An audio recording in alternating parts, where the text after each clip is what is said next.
Hello, this is the board game hero. This is Clint. Today I'm going to show you how I'm going to convert a board game into an app.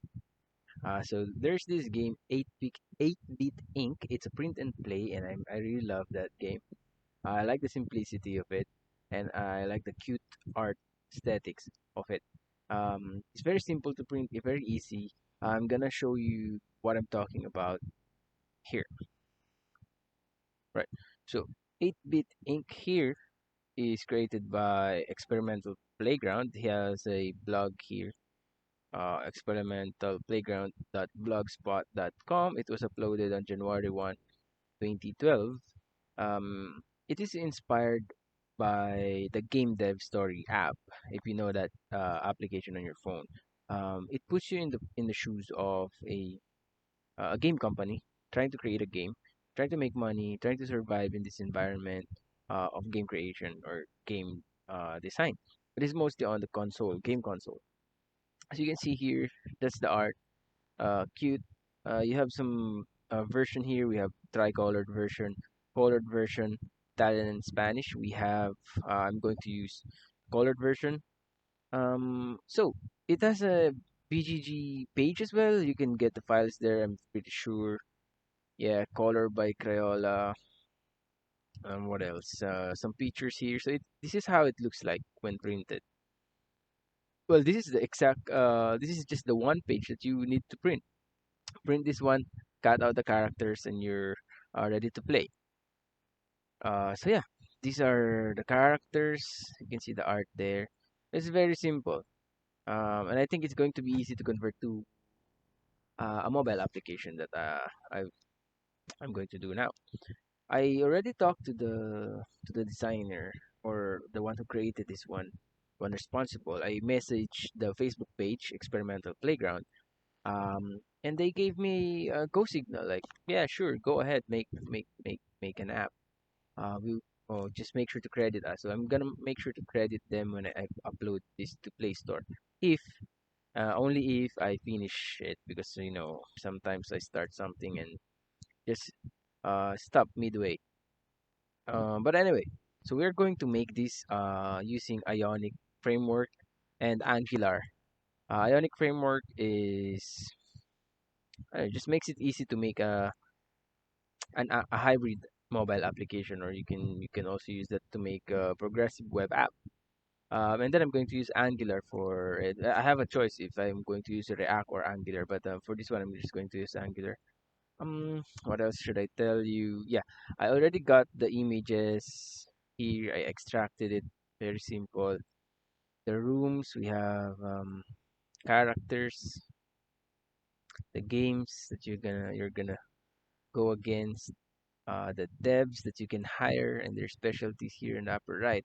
So yeah, so we're just gonna do this very simple, quick build. It's not gonna be elaborate. So what I made here is Ionic with a template of tabs. Let me run you through it. This is Ionic with a tab template. It has three tabs currently. So what I plan here is to have the board spaces on the tab one, and then at the bottom here, maybe it's floating here at the bottom. You will have your workers, the workers that you currently have that you can assign to. But usually they're going to be in the recreation room. You're not going to understand this unless I tell you how to play the game. So let's go through that very quickly. Okay, so this is the rules of the game that came with the print and play. The objective of the game is to play through the 3 rounds or 3 years and collect as many game scores as you can. You set it up, set the board there. You just place the components on the board, shuffle the workers. The game flow is just I mentioned earlier, 3 rounds until the end of the year. But each round will have 5 phases. The phase one will be upkeep. And this is where you return all your workers back into the recreation room.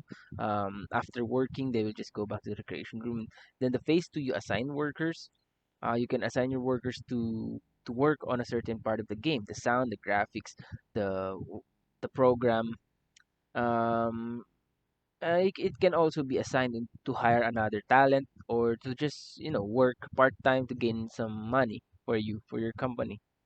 When they work, they will be exhausted, set to the side. But before that, let's go to the phase three, action. So during the action phase, you roll three dice. This is just standard D6 dice. D6, yeah. And then you must spend. This is, let's say, dice allocation. So you roll the three dice. You spend it on a space that you want to activate. So you must spend one or more of your dice, except for contract room. Contract room is immediate effect. You don't need to roll dice for that. The amount of dice required must be equal to the number on the top left corner of the room or the worker's value that you assign there. So each room, as you can see here at the top, it's sideways, but you can see at the upper left of the room, we have five here.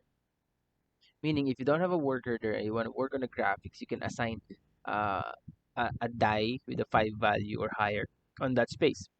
But if you have a worker there, you can lower the value. So let's say here we have Jackbot. He has a value of 3.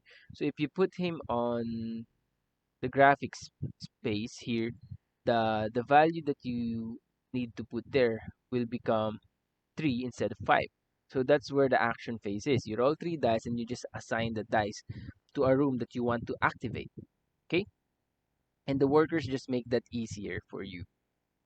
And then they will exhaust.